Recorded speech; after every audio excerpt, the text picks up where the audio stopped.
Hi guys, I'm Abner Daniel from dcrime. Today, prepare to be drawn into the mysterious disappearance of a young girl who seemingly vanished into thin air, just steps away from her own home after stepping off her school bus. But this isn't your typical missing person case. As law enforcement commenced their investigation, they stumbled upon a series of unsettling clues that led them down a rabbit hole of unexpected turns and jaw-dropping revelations.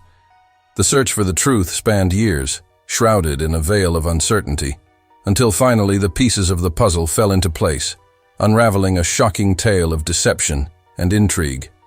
Join me as we dive deep into the enigmatic depths of this perplexing case in the video below. Get ready for a journey that will keep you on the edge of your seat. Angie Houseman was born on February 18, 1984, in St. Louis, Missouri. Her father left the family before she was born, and she never knew him. When she was 1 year old, Angie's mom married a man named Ronald, and they had a son. He and Angie got along pretty well, and she adored her younger brother. Angie was a very easygoing child, always seeking friendship with everyone around her. Her family lived in a quiet suburban area of St. Louis. In 1993, when Angie was 9, she attended the 4th grade at elementary school, located just over a mile from her house. To get there, she used to take a bus from the nearest stop, and her parents felt relatively safe letting her go alone because it was located just a few hundred yards from her house. Usually, Angie walked to the bus stop with some neighborhood kids. After school, they were watched over by several parents along the road from their windows.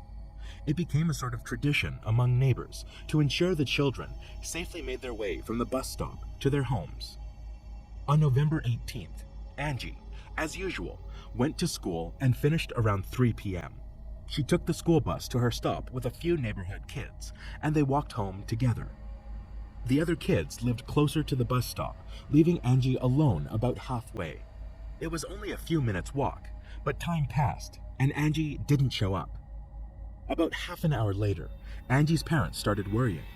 She often stopped to chat with the other kids, but it had never taken this long before. Her mom and stepdad decided to go outside and walk along the route from their house to the bus stop. They spoke with other kids from the same school, who confirmed that Angie arrived with them and headed toward home.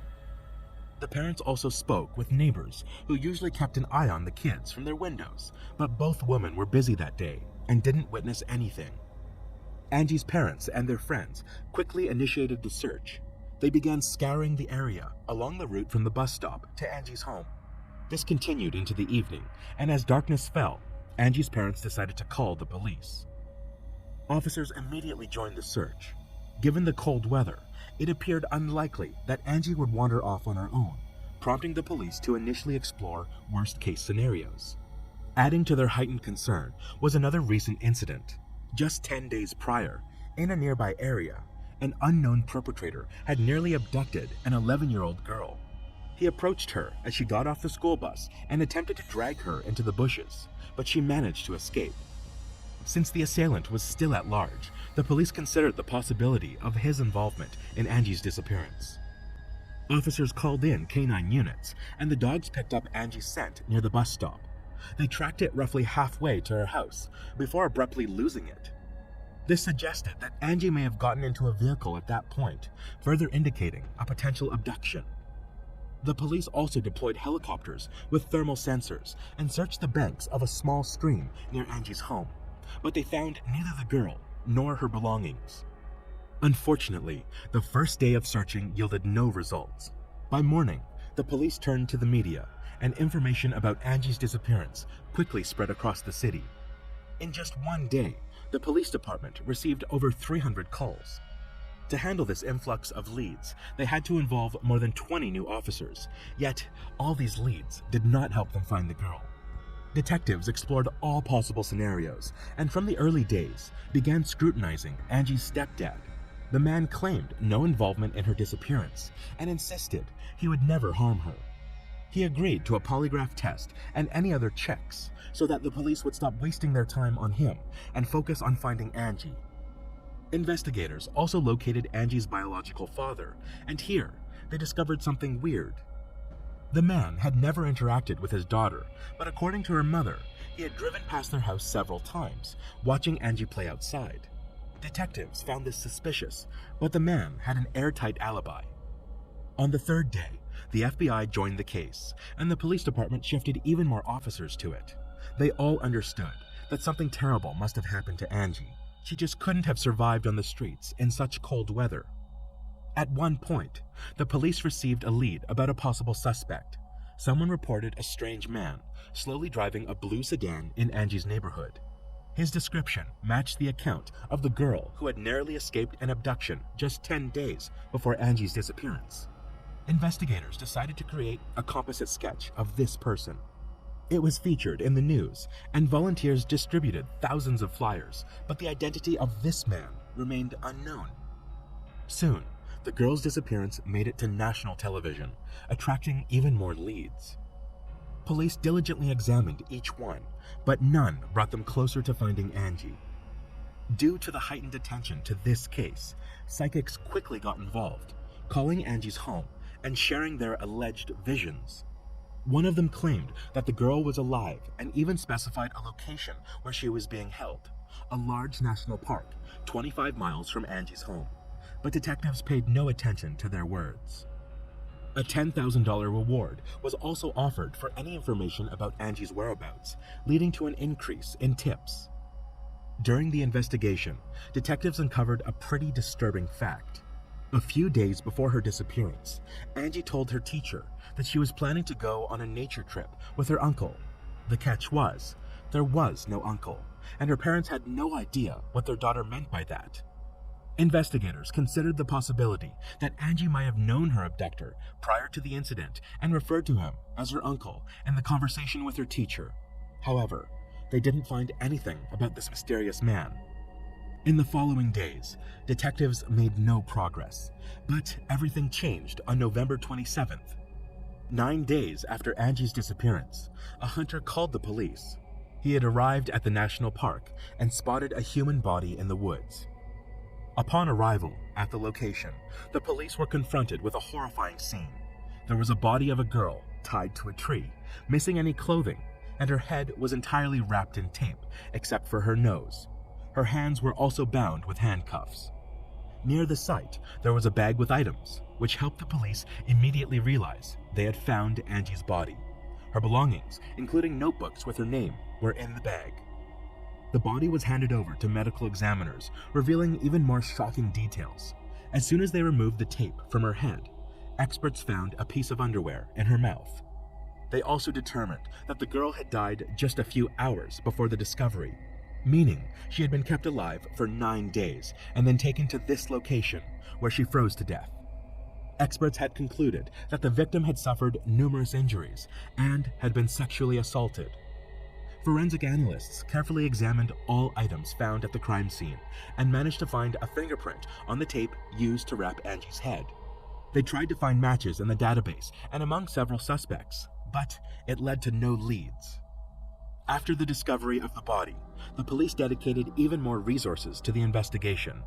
Local residents were shocked by such cruelty and feared for their children, escorting them everywhere, meeting them at bus stops, and not letting them out of their sight for a moment.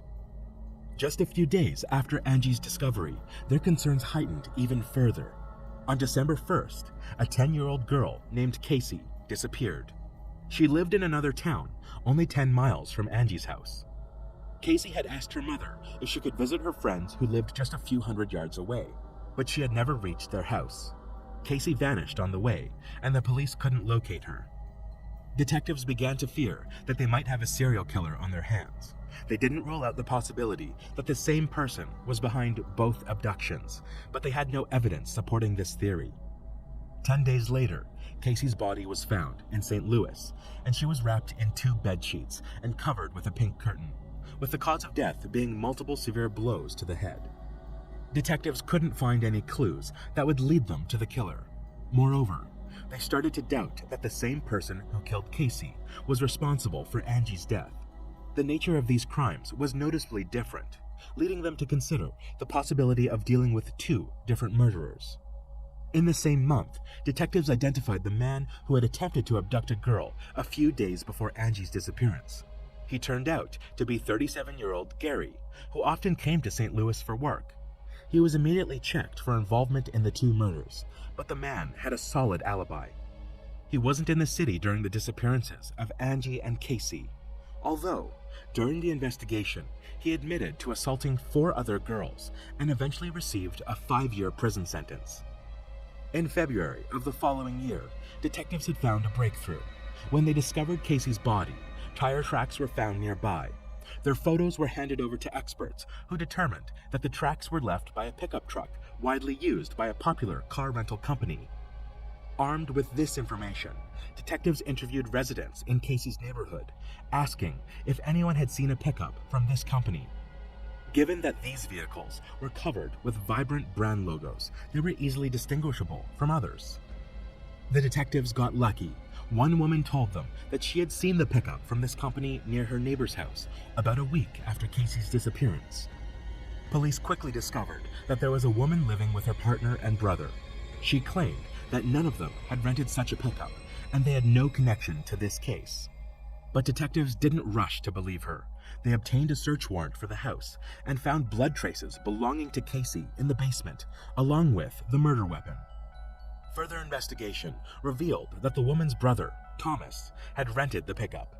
Initially, he denied everything, but when confronted with the existing evidence, he finally confessed. According to his account, Casey had knocked on his door, wanting to invite his nephews to go to the street with her. He invited her into her house, took her to the basement, and attempted to assault her. When she screamed, he struck her with a heavy object and covered the body with bed sheets. After the murder, Thomas went to work, and upon his return, his sister informed him that she had seen the body in the basement. However, she added that she didn't want to know what happened and demanded to get rid of it as quickly as possible. Casey remained in the basement for a whole week because active searches were underway, and Thomas was afraid to move her. When things calmed down a bit, he rented the pickup, took the body to St. Louis, and left it there. Thomas was eventually sentenced to death, but he died in prison from illnesses several years later. In connection to Angie's case, he denied any involvement, leading detectives to conclude that these crimes were, indeed, unrelated. The investigation hit another standstill for many months, with fewer and fewer leads coming in. Several years after Angie's murder, detectives faced another challenge: the expiration of the monetary reward for information, raising concerns about a decline in public assistance.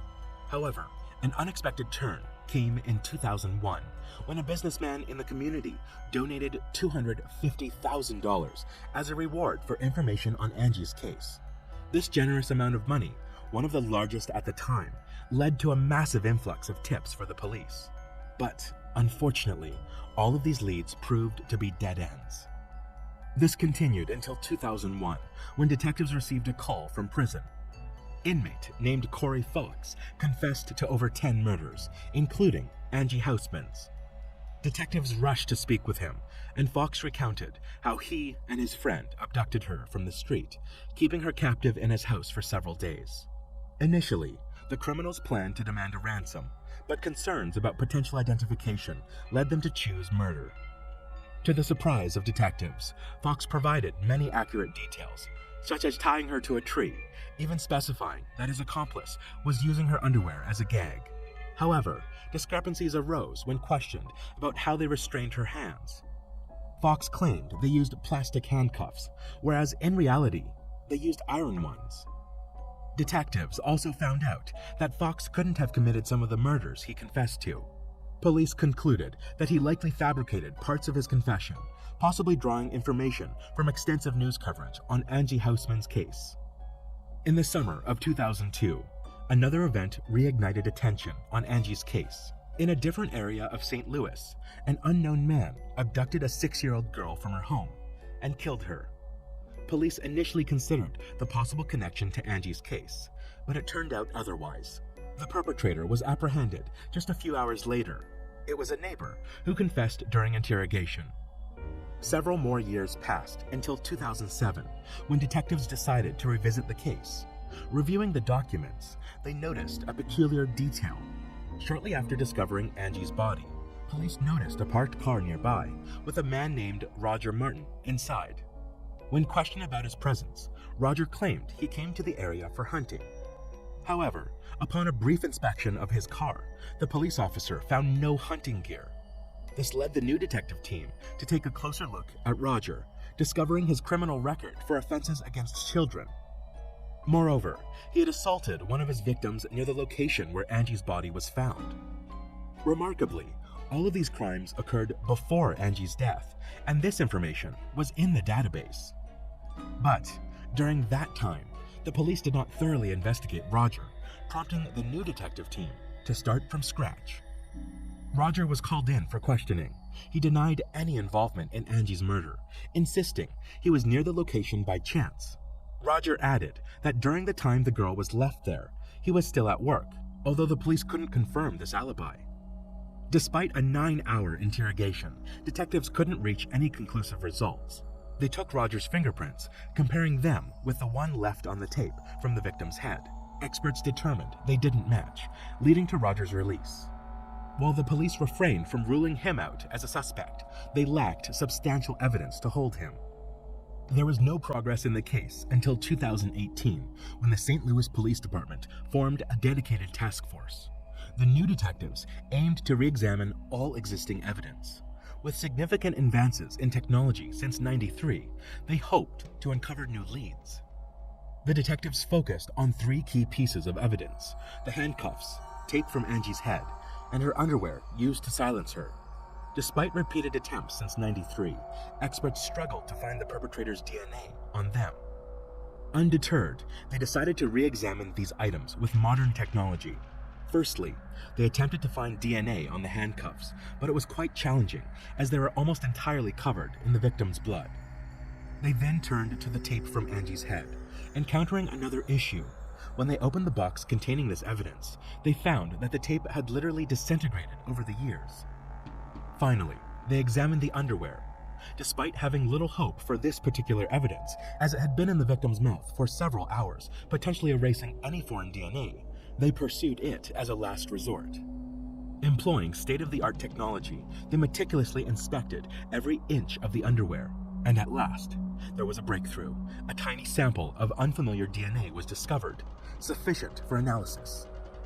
Experts confirmed the DNA belonged to a male, immediately uploading it to the FBI database.